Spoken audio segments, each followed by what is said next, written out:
Welcome back to another episode. I am really honored today to have my friend NCHE Sam Tako, who is joining us all the way from Cameroon.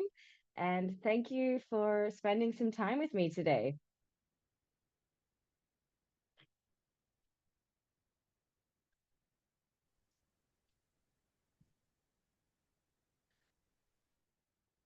So thanks for joining us.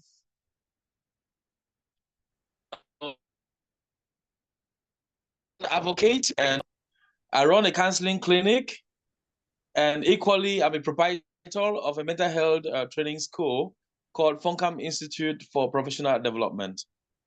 I Awesome. It, hold it, it cut off a little bit there, Sam. So I'll just get you to repeat that if you can, just telling us a little bit about the work that you do. okay. I am Sam Tako.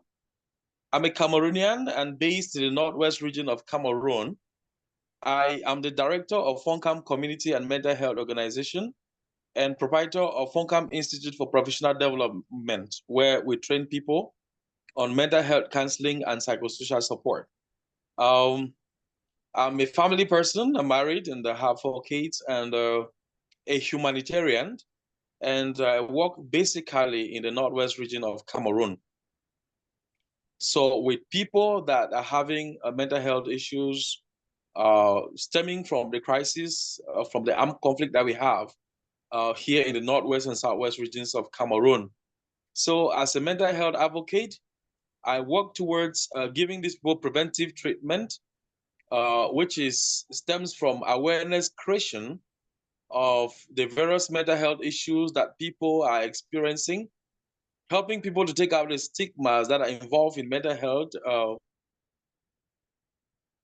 well as running a counseling clinic that helps to counsel people with different personality issues and disorders.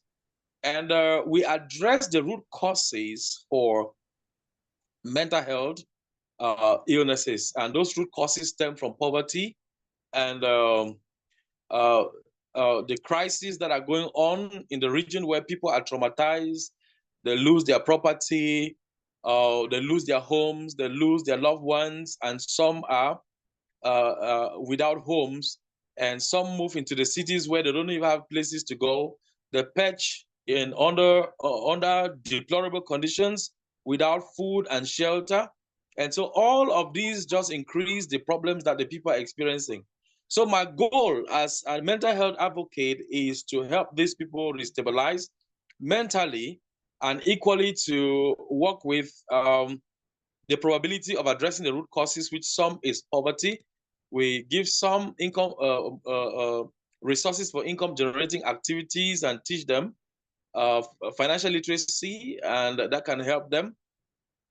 Some will try to do placements in homes of relations or people that are willing to shelter some, and we provide some basic needs. But we can't do that with the population that we have. So that is it.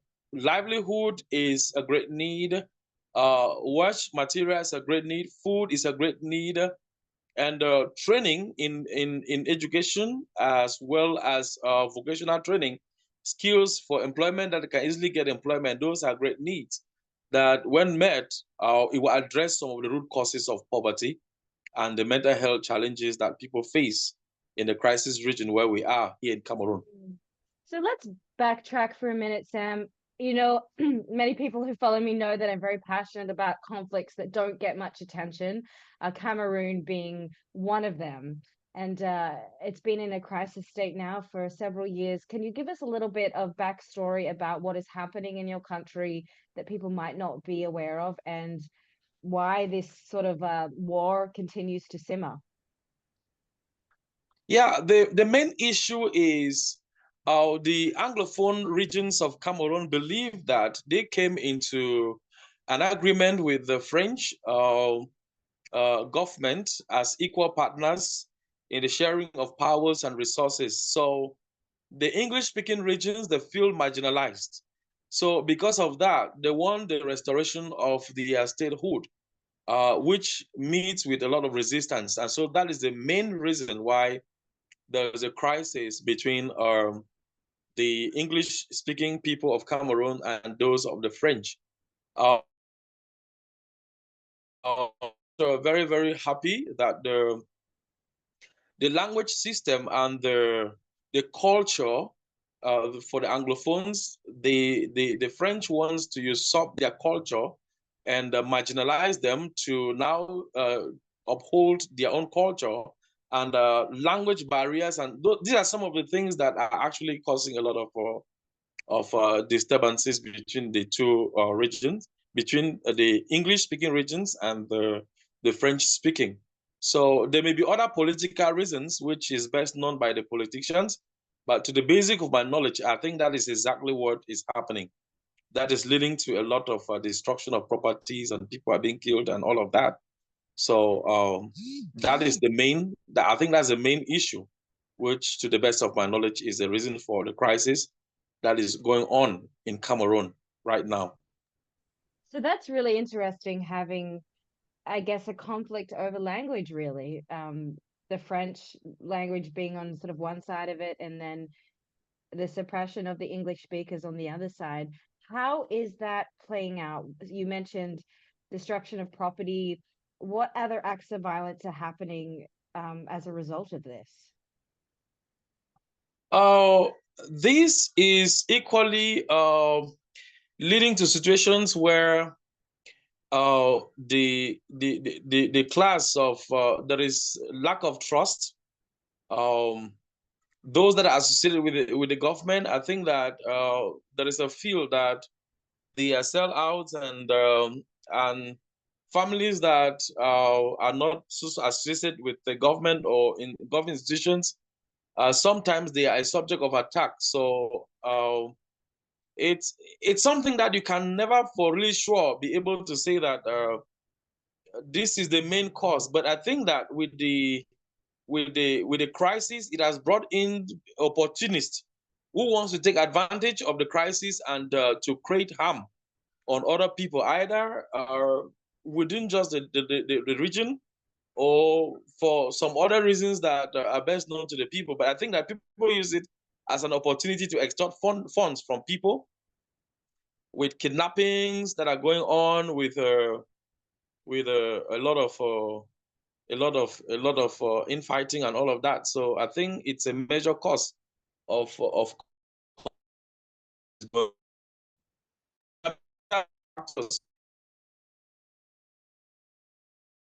I have an idea of the infighting.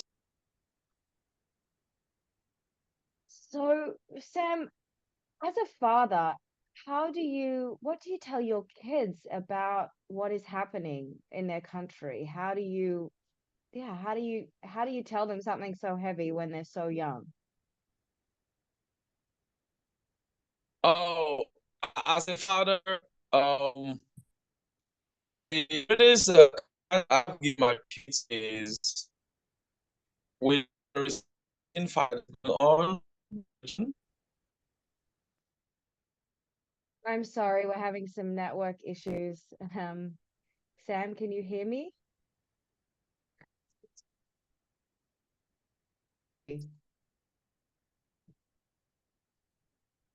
Okay, as a father, concerning the crisis which is going on in the region here in Cameroon, I believe in hard work. And sometimes the reasons why people get a look ahead is the fact that they depend solely on the government, and when the government is unable to provide their basic needs, they may turn to arms. So what I tell my kids is, I'm giving you the best of education, and that is what you need for your survival. And the education that I'm giving you is the one that is, it has skills that you gain. Upon completion of your education, you can be able to do something. So I tell my kids that they should shun from laziness. And how do they get out of this? During holidays, we engage them in some jobs that are income generating. So as they get themselves busy working and they earn income from what they do, They pay very little or no attention on the generalizations or whatever is going on. So hard work is what I have taught them. Not like injustice is what we support, but when you work hard, you would be able to have an earning that you will not depend on the government in when things of this nature are happening. And I am an example because I took an education, which at the end of the day, I don't need employment from the government. I just need to exercise my skills, and with little support, I can be able to sustain myself and the family. So that is why I did counseling, specialized services in counseling where it's income generating by itself. So I take my example and I teach my children to learn to be hardworking while hoping that when every other person is engaged in working and hardworking, the politicians will have very little or no influence on the people, and they'll get tired of their politicking, and people will be striving in their personal businesses and depend on the government. So that's what I tell them. And Sam, how old are your children and at what ages did they start working and what kind of jobs do you have them doing to contribute to the family? My son, the first, is 18 years old. So what he does is during holidays when he's not in school, um, he he trades. He buys materials, he buys shoes and other things, and then advertise them on an online platform, and then he sells to his friends. Secondly, he does work with to these places where engineers are building. He goes over and does on skilled level, and he is paid for that. And then he equally engages in the other community activities that can earn him some income. But where he gets his greatest income is from the building of houses, and some other merchandise that he does. So that is where he gains his income. So when they're building, he goes there and they do the building from the beginning right up to the end, and he earns income from that. And that is the major one that he has been doing. So for a passive income, he buys shoes and he sells them to those who have a need for that. And then my daughter, she's 15 years old. We have space that is just not far from our home that has a lot of people pass, and she is so interested in selling some basic commodities. And so we provide capital for her. She gets the basic commodities, and then she sits on the road, and sometimes when she goes to maybe church or some other events, she can sell that. But mainly, it's just around the house where she sits, and people pass and then they buy. And the other ones are young. And how old is your daughter that is doing She's 15 years old. 15? And how long has she been doing selling for? She's done that for 2 years. 2 years. And then your other children, are they ready to work yet or no? You mean my son and daughter? No, your younger children. How old are they? The last one is 9 years old. I have 4 kids, and then the third is 10 years old. So what I do with with those two, the last two, when I'm going to my office, or sometimes I'm beginning to groom them in the culture of counseling, where I give them some little assignments. They come out with projects that they can be able to use to help humanity. And when they come out with good projects, I give them some small prizes. And they use that for their allowances and other things that they may want to do from my office. So that is What personal initiative to what groom kind them of to begin.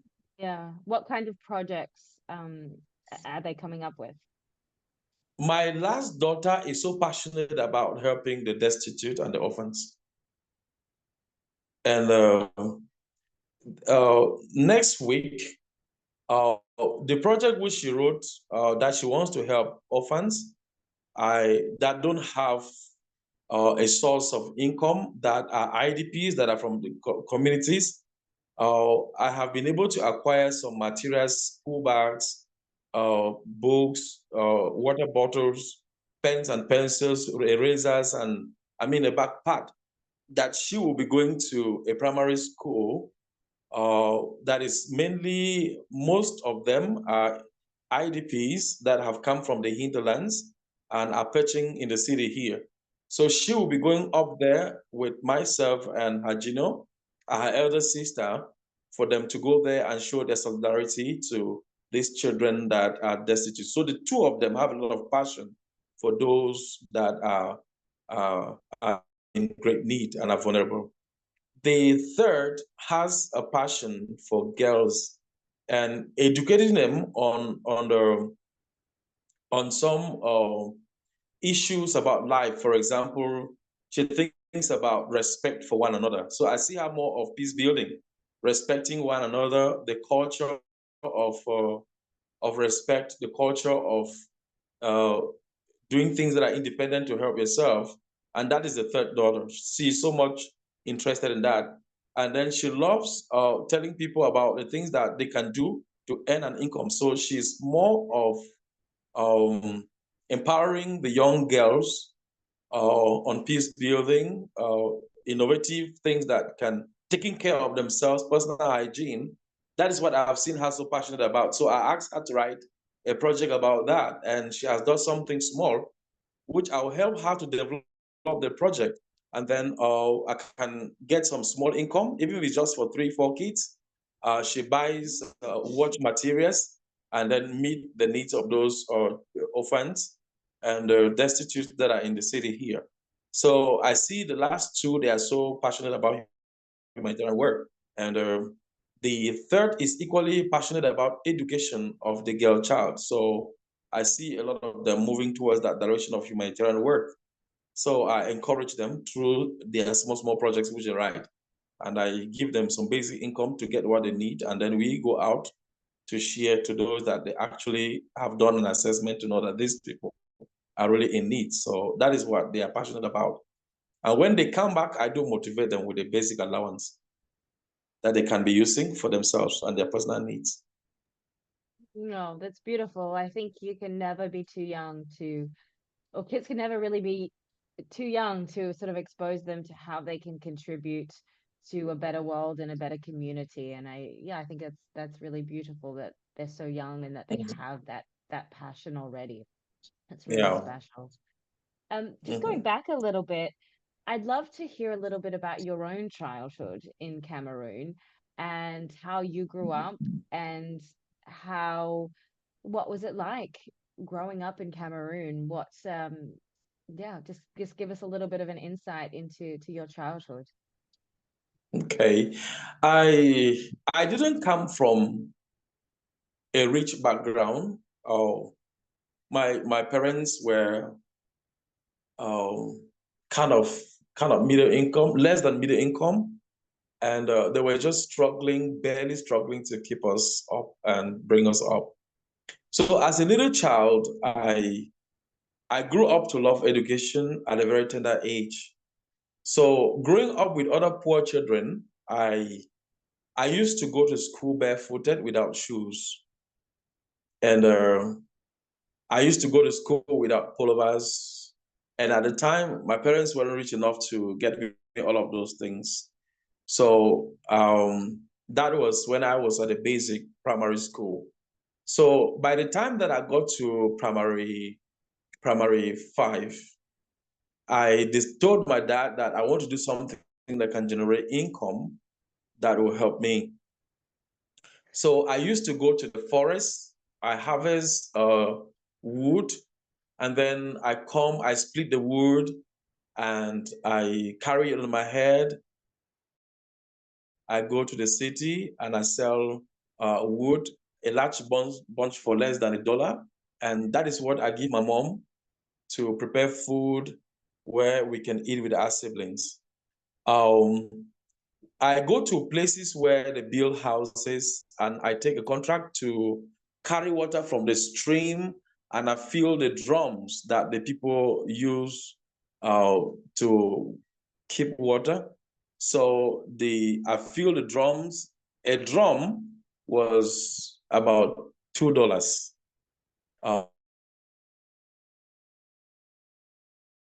Mom used to use to buy my exercise books in school and pencil. And then when I got to class 6 in primary school, I told my dad I want to hawk by selling some basic things like.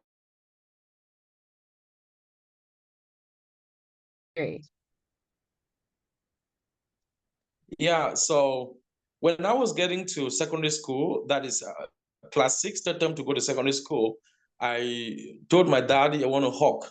So he gave me $3 in the US currency.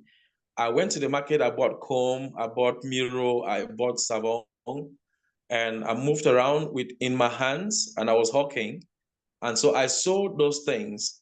At the end of the 3 months holidays, I was able to raise about 30,000 francs. That is close to $40.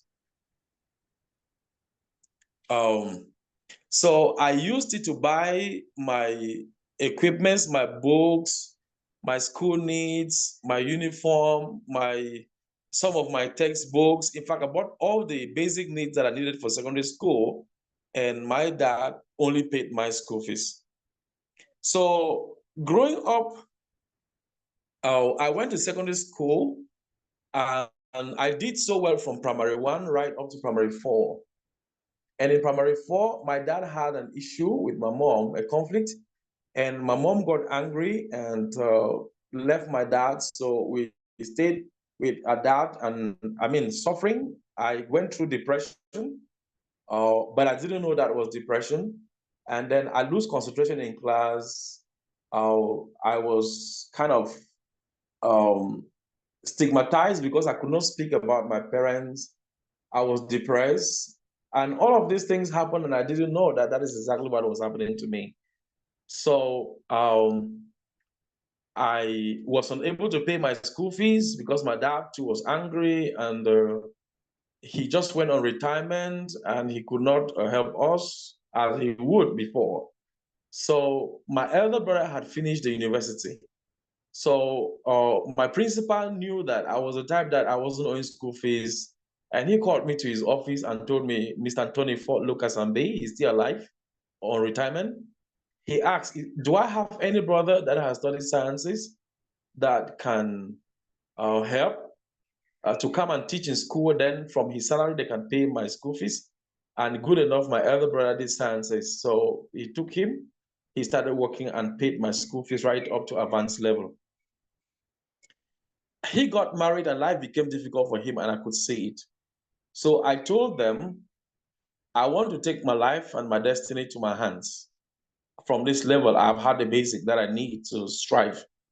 So I told my dad I wanted to study ICT, computer sciences.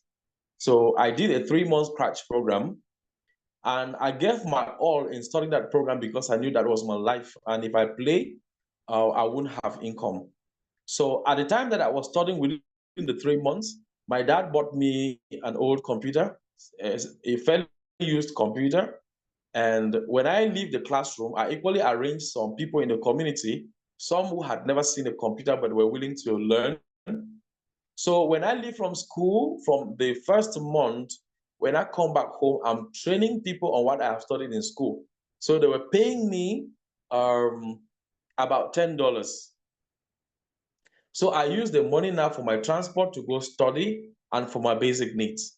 So by the time that I completed the 3 months training, I went to photocopy my certificate, and a lady saw it and saw my results and said I should work with her. So I worked with her as a secretary for a month. And after that month, a college invited me to teach, and I taught for 9 months. And sorry, just to After back that up, month, how old were you at this point when you were teaching at the college? I was, I think I was about 19 years old, Mm-hmm. 19, 20 years old. Yeah. So a college took me and I worked for 1 year. And then I had an interview with the Cameroon Baptist Convention Education Board. I came for the interview. They needed one secretary, and we were more than 150 of us for interview. So when we finished the auras, they gave practicals. And because I've been working and teaching, I emerged first. And so I was recruited. I worked for 9 years with advanced level. And within those 9 years, I got married in 2006. And I was managing with my basic salary, taking care of my wife and our first son. And I worked for 9 years, and I told my wife, "Oh, I need to advance in my education. I think I have a better future if I should advance in the professional program." And she gave her go ahead, which I went to study for the first degree. I did Christian education and with a major in counseling. When I left, I worked in a chaplaincy in a Baptist college. And I saw my limitations in the college in trying to handle cases of indiscipline and substance use. I was honest enough to myself to say that I am limited. And I went back, I took a 6 month course on professional counseling. They call it clinical pastoral counseling, which is an introduction to mental health to work in the hospital and college. So I did that, and then I was taken to work in the Baptist hospital, Bingo Baptist Hospital. While there, I equally discovered my limitations. So I said, no, I have to become a professional. So now I went for a master's degree in the year 2018 in the University of Bamenda, which I had an in-depth training with mastery of principles and practice and in counseling. And I came out, I continued working at the level of schools, but at this time, I was engaged by an international organization, International Medical Corps. And I worked in a village setup that I saw real people going through mental health crisis. And they are given names like colo mental, witch, all kinds of names that rather stigmatize the people and increase their vulnerability of mental health illnesses. And that some were literally taken off from their homes and thrown into an isolated land where nobody strives. Some literally, they don't eat with people, they keep them.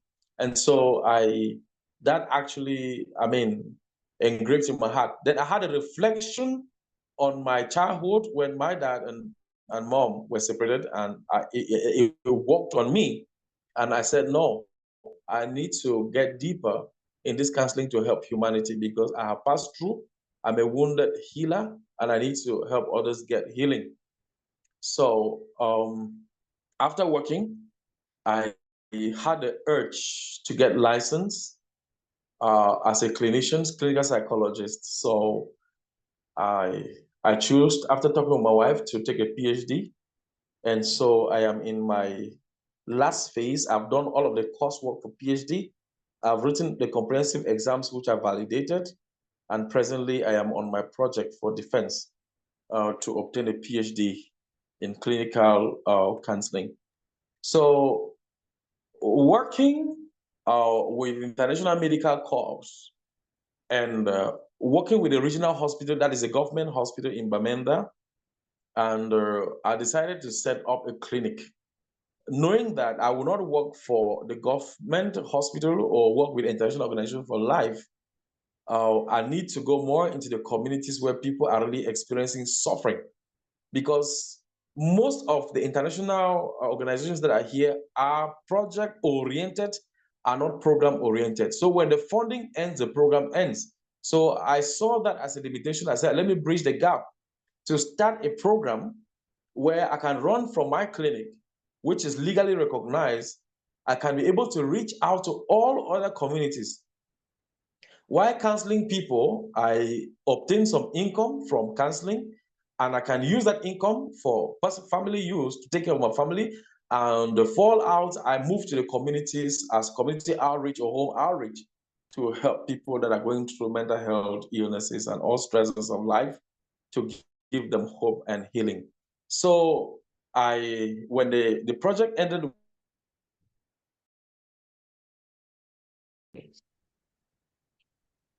So when the project with International Medical Corps ended, I said to myself that most organizations here, their programs are project oriented and not program oriented, which means when the project ends, the people with mental health issues will relapse, and the relapsing will be worse than even the initial situation.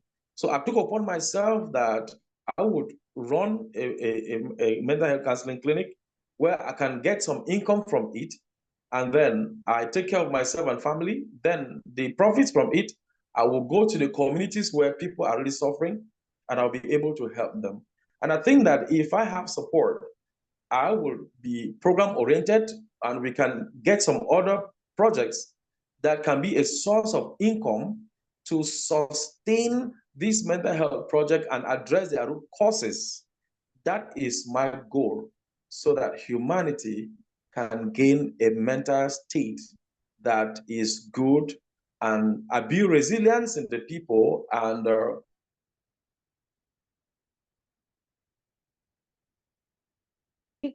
hello? Yes, so when I build resilience in the people can now be able to serve as ambassadors for mental health in order to help impact their people in their various communities where they are.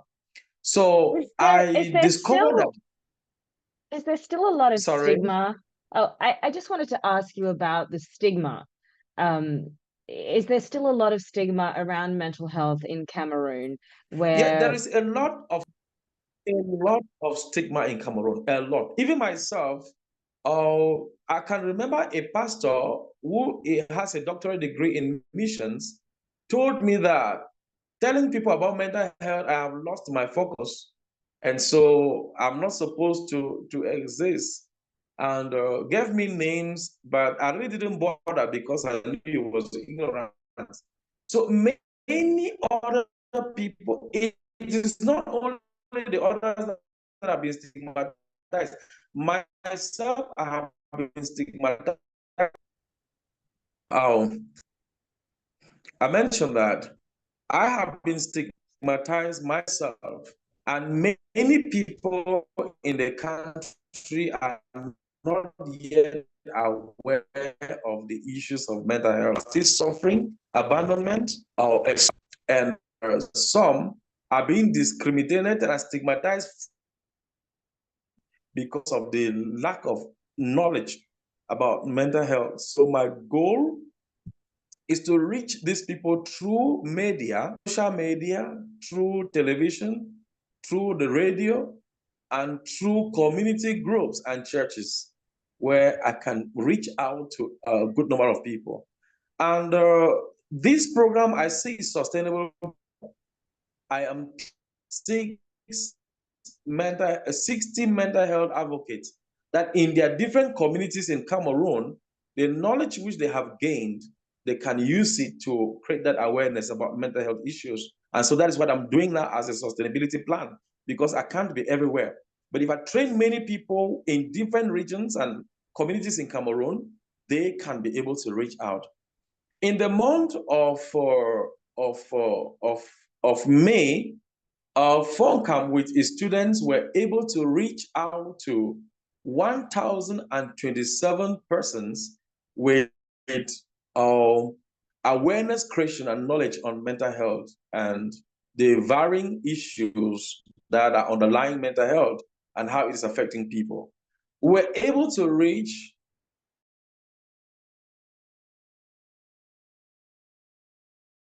to educate people on the importance of mental health in the community. And we were able to to reach out to a variety of people with different mental health issues that we are presently treating at the level of our office using therapy, and others that need medication. We employ the services of a psychiatric nurse to consult and equally give drugs. So we have a plan for a psychiatric unit in our clinic, but we haven't had funds for that. So what we do now is we invite a psychiatric nurse for a day per week that consults people with psychiatric situations, and then we get medication from distant.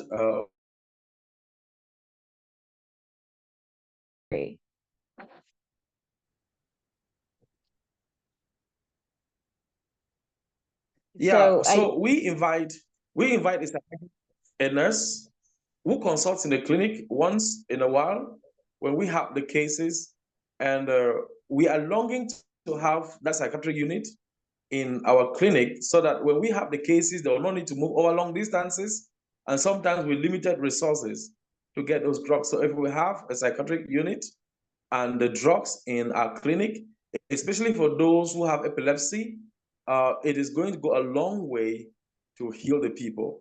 And it will equally help us when we are going for outreach. We can be able to reach people with medication who are going through mental health illnesses or crisis.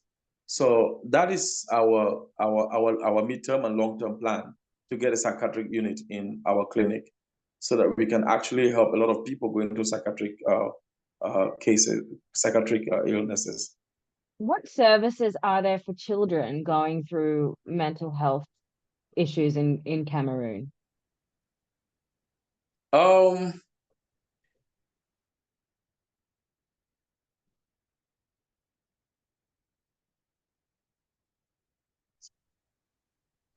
So FOMCAM in the Northwest region is one of the leading organizations that carry out mental health awareness in the region.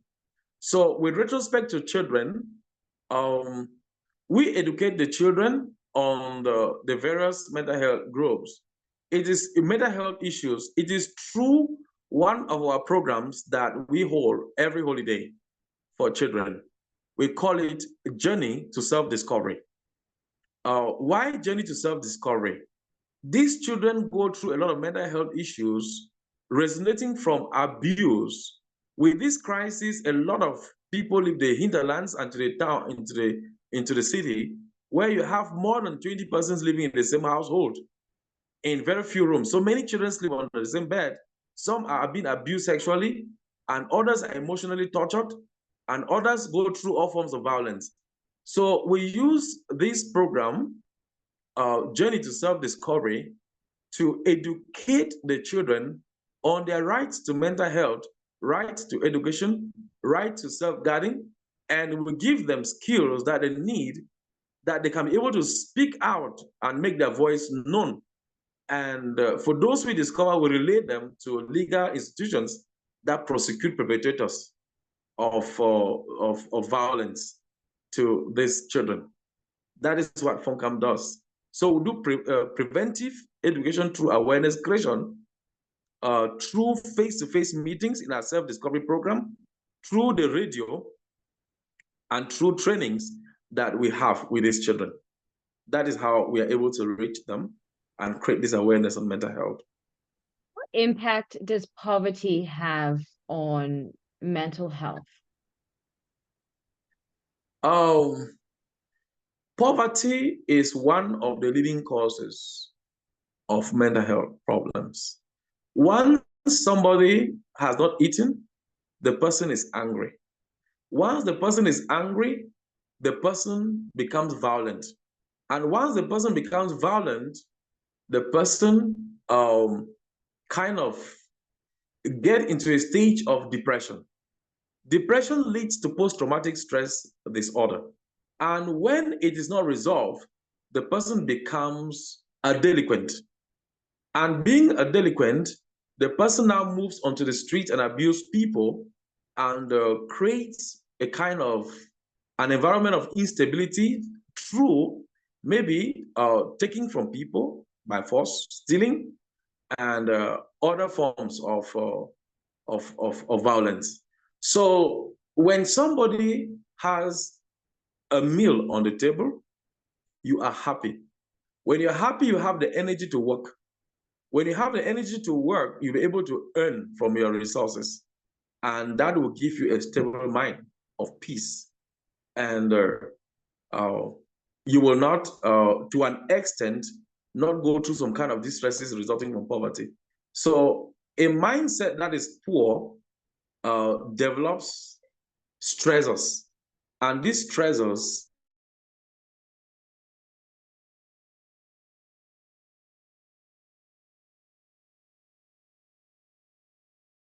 are 3. So when the people are not having that which they need resulting from poverty, they develop stressors, and it makes them bitter. And when they become bitter, they can be vengeful.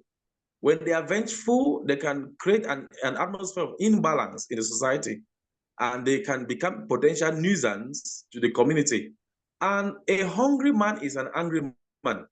And when somebody is angry, the person moves from anger to rage. And from rage, the person can decide to do the worst. Some can be picking up arms to seize things by force to people. But if somebody is in a normal mental health state, he will not be able to pick arms. He will not be able to vandalize others, and will not be a source of nuisance to the community, perpetuating hurt on people. So that is what poverty will do. But with a source of livelihood, everybody that has that which he needs, at least the basics, is a happy somebody. And a happy mind leads an individual to a happy and stable mindset. And that is good medicine for your mental health when you are stable financially, economically, and socially. The West, we discuss a lot. It's becoming a lot more open, thankfully, is postpartum depression, which affects many women with the hormone changes, and I think also a lot to do with an isolating feeling that many women experience after giving birth. We don't have the same kind of community and sort of communal help that you have in places like Cameroon. Is that so much of an issue, or do you think because there is more sort of family and community help for a mother once she's given birth, that postpartum depression isn't so prevalent? Or is it something that you are hearing more about? I'd love to get your take on that. It is precarious in Cameroon. Why? People are already in crisis. And so this puts them in a state of depression that some, because of that, the stressors, some develop high blood pressure, which at the end of the day leads to preeclampsia, which is one of the leading causes of women dying during birth, or children dying in the course of birth. So prenatal disposition to depression will lead to very many women dying. We just had a situation of a lady that I happened to have been able to talk with at the regional hospital here. She had episodes of depressions and many other complications that the child died, and her pressure was up, and unfortunately, she didn't make it. It's just about 2 weeks old, and I see these things on a daily basis in the hospital. So it's high in Cameroon, especially in the hinterlands, where they don't even have clinics or hospitals. Or even when the hospital is there, the people need to trek days to go to where there is a help unit. So most often, some of them deliver in the house and some even die. So that is a real issue. So I think that it's a stress on its own that even can lead to death of a woman that is pregnant here in Cameroon. In terms of in poverty in Cameroon, can you walk me through a little bit of the birth process? Is it I guess, a privilege to be able to give birth in a hospital? Is that the experience for a lot of women who live far away in rural areas or who just don't have the means? I mean, are they giving birth at home? What is sort of the norm in Cameroon, the birth process? Some cultures, uh, the women deliver at home, and some they deliver at home because they don't have the means to go to the hospital. And even sometimes when the people have the means from the hinterlands to go to the hospital, they don't have a machinery that can be able to carry them to the hospital. So that in itself is a big challenge. The road infrastructure in the hinterlands, like in an environment, some environments where I work in Jipwa, I mean, it's horrible. So to leave your destination to the hospital is difficult. So sometimes when the woman is pregnant, before a month of delivery, they need to trek over long distances to go and stay in the hospital until birth. And then they spend time again in the hospital before they go back home because they need to trek on food or climb on a bike, uh, which sometimes is harmful to the very health of the mother that has delivered or the child that has been delivered, that they need to be running on rough roads or terrain, that the child is yet still very fragile to move on those kind of environments. So I think that is an issue in Cameroon. Mm. Um, yeah, that I mean, it's just heartbreaking how most of the world really, or big parts of the world, just to get to a hospital, to get any sort of medical help. Um, During the pregnancy process, are women able to see doctors? Are they able to get access to medical care during the pregnancy? Or again, is that something that is really limited to those with the means? Along in the city, though we still have women in the city that only sees the doctor for the first time the day they are delivering. One, because they don't have the income to go for prenatals. Two, um, maybe they are going through a kind of poverty, or sometimes it's just negligence. And then in the village hinterland, the village and hinterlands, a lot of them deliver in the house because they don't even have the means. Some deliver in the hospital without any napkin or a dress to put on the child. It's the hospital that maybe provides some basic, and then some families around that see it will have to rush home and get some of these things for these children. So I think the situation in the hinterlands is bad. Even right in town here, especially with the IDPs, people take advantage of them since they don't have a stable home, and they prey on them when they get pregnant, either because they don't have the right to speak, or they don't even know that they have a right to speak up because of that kind of a molestation. So it's still, I think it's still very high in Cameroon, especially in the hinterlands, where the means of movement is a challenge to come to the hospital. Mm. Yeah, that's I mean, it's a painful pill to swallow. How do you see your role, or give me a little bit of insight into sort of the gender roles in families? How do you see your role as the father? What is generally the role of the mother? Do we also see in Cameroon families where mothers have to work as well, or are they typically more at home raising the children, or because of the financial sort of situation, everybody has to pitch in to the family income? What happens in some cultures in Cameroon is the man's role is to get the woman pregnant. And the woman's role is to go to the farm, work, uh, harvest the food, go to the market, sell, come back home, give the money to the man. The man goes out, drinks, and then can give a little bit to the woman if really he cares. In some cultures, both the man and the woman know that it is their role to all go together to the farm or get a job for themselves, work so that they can both support each other. Talking about, let me use myself as an example. I trained my wife in school. She had her HND and her first degree.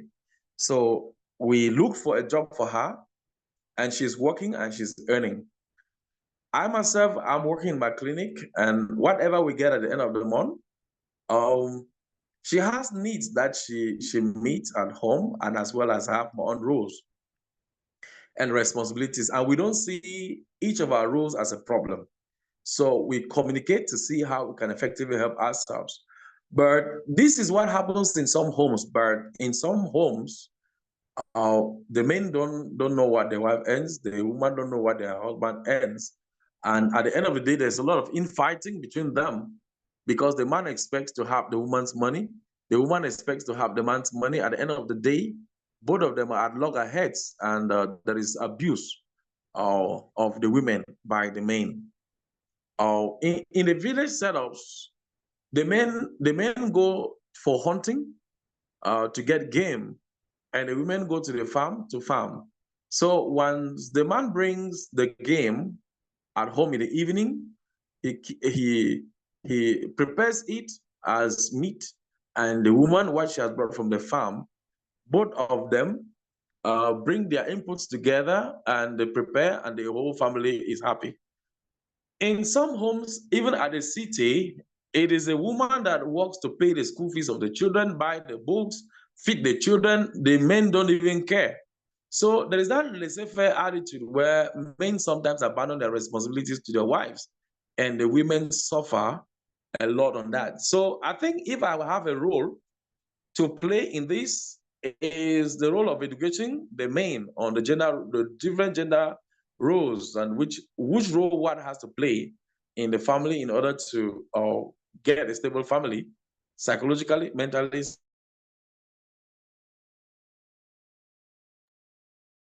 spiritually, and economically.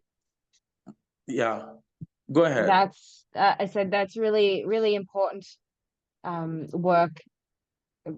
Yeah, that's really important work. Where can people find, or where can people support the work that you're doing, and how can we find more about your programs and FOMCAM? Yeah, people can support my work by, number one, hearing from me, either on a physical or virtual meeting, to hear more of what I do. My work speaks more of itself than me talking about it. And they can support my work maybe by inviting me to do a presentation on what we are doing and the gaps that are there that needs to be closed financially or through human resources. They can equally help by funding our programs that we desire for it to be sustainable than just being project oriented. And that can be through a source of life income generating activity that even after the end of the funding, the project can still continue to fund our activities in the field. And they can equally learn more about me in the different clusters that we have in Cameroon. We have the protection cluster, we have the GBV cluster, the United Nations, that also has to do with the United Nations. They can learn more about my work with United Nations Population Fund, the education cluster, because we equally provide education to children in school, and they can equally read through our social media platforms of the organization, and as well as my personal social media platforms. They can equally hear and read from us from our website. We have a website that needs to be updated with our recent activities. Yeah, And send me as the well link, and I'll put the website in the show notes as well, so people can access it and also reach out to you directly. Thank you very much, Thank Holly. you. And it's been such an honor talking. I want to talk to you. I have so many questions. We'll have to do a part two. My last question for you is really, what is your hope for your children as they're growing up and coming of age in your country? My hope for children is children should be able to have a voice to speak on what they need, what they desire.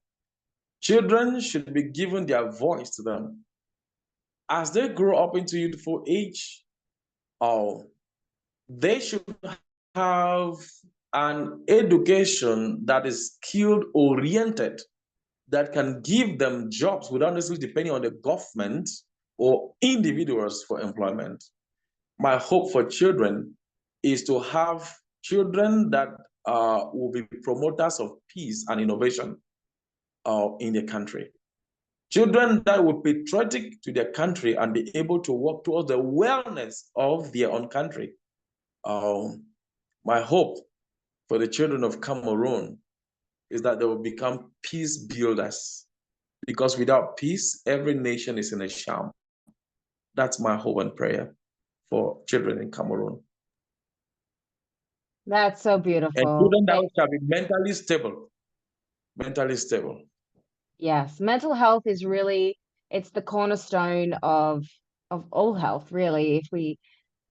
It's if we don't have our health, we have nothing. And I think mental health is obviously a huge cornerstone of that. And I'm really glad that you are doing such important work to reduce the stigma because, I mean, there's still a lot of stigma around mental health here, as in most parts of the world. So it's bit by bit, day by day, and you're doing such important work. And it's such an honor to have your time today and for our friendship.